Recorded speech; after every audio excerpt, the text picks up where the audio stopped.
Hi, welcome to another How to English video with me, Adam David Broughton. So, a student came up to me the other day. It happens quite frequently. Adam, I want to read a book in English. Can you recommend a book? Now, my answer is always the same. No, I can't recommend a book. But reading is fantastic in English, and I can show you how to find the perfect book in English. So, if you want to read in English, if you want to read a book and really take your English to the next level, this video is the one for you. I'm going to show you how to choose the perfect book to read in English. So the first question is, why should you read a book in English? Well, reading is one of the best exercises that you can do to learn vocabulary and grammar. Why is that? Well, when you're immersed in a story, in an average book, you're exposed to between 50 and 80,000 words in English. Of course, lots of those words will be repeated, but you're going to be subconsciously processing all of those words in all of the different structures, all of the different combinations, and you'll be learning vocabulary and grammar without even realizing it. Now, it's really, really good for grammar and vocabulary, but really the best thing about reading in English, well, the best thing about reading in general, is just to relax and enjoy yourself. So it's that time when you can really put your feet up, relax, forget about work, even forget about English, and just enjoy a book. So when you're reading a book in English, your priority is not English. It's exactly what I said before. It's to relax and enjoy yourself. So you don't want to think about English, but you do want to think about English when choosing the book. So how do you go about finding the perfect book in English? Well, what you can do is introduce a few filters to eliminate books that aren't going to be good for you. So here's how you do it. If you've got a bookshop near your house, this is the best way to do it. Go there, go to the international section where you'll find some books in English, and then try to find the perfect book. If you're trying to find a book online, the process will be a bit different, but on Amazon, they can make it easy for you as well. So here's what you do.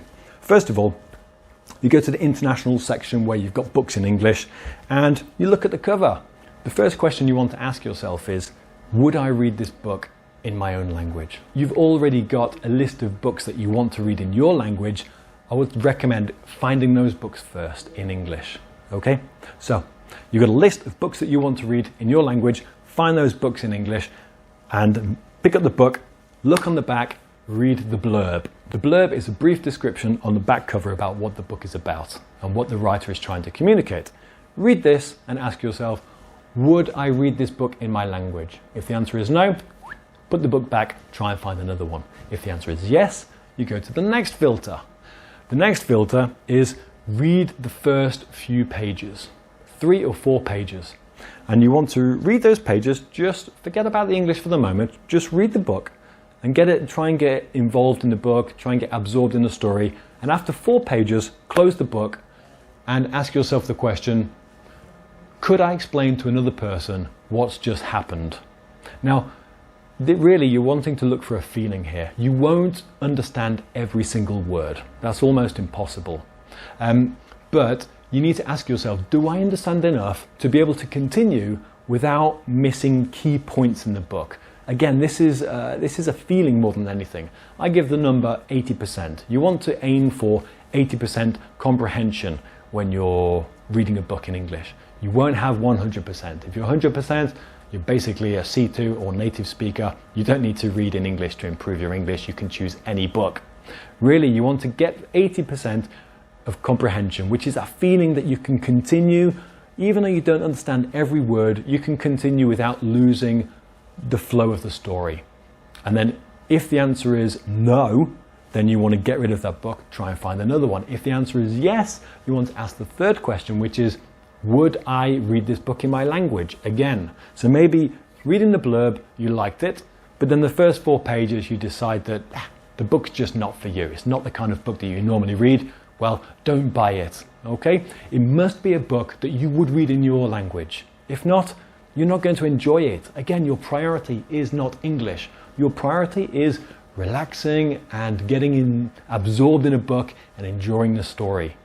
That's your priority, entertainment. Your priority is not English. Your priority is relax and enjoy the story. If you're obsessed with English, you're not going to enjoy it. You must enjoy it. If you don't enjoy it, you won't do it again. And doing it again is the most important thing. You really want to finish each reading session thinking, wow, I can't wait to pick up that book again. English is not the top on the list of priorities. It's way down at the bottom. Your priority is relax and enjoy a good story. That's all you need to do. So go out to a bookshop, look in the English section, try and find those books. Now, if you don't have a bookshop nearby, what you do have nearby is the internet. Go on the internet. Now, I'm going to give the example of Amazon because it's a bookstore that I know pretty well. Now, on Amazon, you can normally look inside. There's an option when you look at the cover of the book, it says look inside. And if you click on that, it normally gives you the option to read the first few pages. So that's a fantastic opportunity for you to read the first few pages, get a feel of the language, if it's a kind of book that you would like to read, and if you understand most of what is in those first few pages.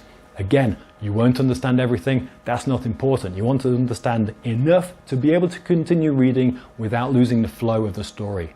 Now, another tip, really important. When you're reading and there's a word or expression that you don't understand, don't stop and look at it in the dictionary. Just put a line under it or circle it or put a bookmark on the page to remember that word and then look it in the dictionary after you finish reading. Why? Again, your priority is not learning English. Your priority is relaxing and enjoying a book. Okay? Now, if you're going to be stopping every time there's a word that you don't understand and then looking in the dictionary, you're going to miss the story. You're not going to get that flow of the book. English is not your priority. It's second. Okay? Only look up a word up in the dictionary if you do not understand the sentence or you do not understand or you can't continue reading the book without that word. So if it's an essential word or an essential expression, that means that if you don't understand it, you can't continue reading. Okay, but if it's one little word that you think, well, I don't understand it, but I understand what they're saying, then just continue reading and look at that word, check it in the dictionary after. Okay? You don't want to stop the flow of the story. Now, if you're thinking of what book to buy now, there is one book that I can recommend. It's my book, How to English, 31 Days to Be an Independent Learner. This is 350 pages of gold. This is everything that you need to master English on your own. I will be posting another video about this book and exactly what's inside it. This book is available on Amazon. There's a link to it in the description here.